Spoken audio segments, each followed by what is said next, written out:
حضرت کے غلاموں سے الجھنا چھوڑ دو، اعلیٰ حضرت کے غلاموں سے الجھنا چھوڑ دو، پھینک دیں گے کاٹ کر آدھا ادھر آدھا ادھر، ہو گیا نجدی کا سر آدھا ادھر آدھا ادھر۔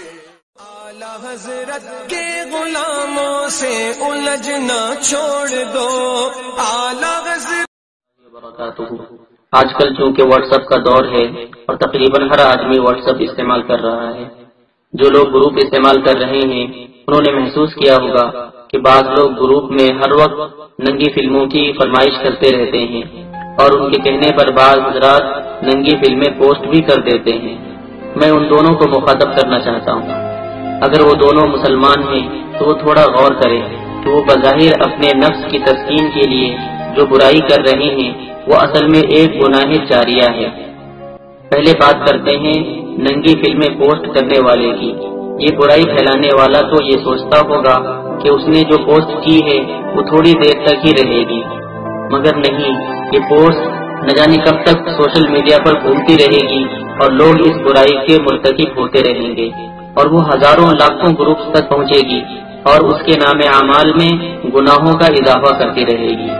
جو انسان کسی دوسرے کے کہنے پر یہ گندگی اور برائی پھیلا رہا ہے اسے 2 منٹ کے لیے اتنا تو سوچنا چاہیے اس طرح کی ویڈیوز پوسٹ کر کے اسے کیا مل رہا ہے، گناہوں کا ایک لاتعداد سلسلہ یا پھر کچھ اور۔ اب بات کرتے ہیں گروپ میں ننگی فلمیں ڈیمانڈ کرنے والے کی۔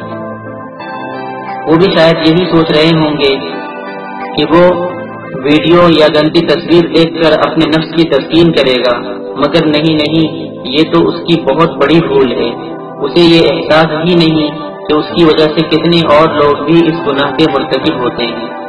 آج کے دور میں یہ ایک بہت بڑی برائی ہے۔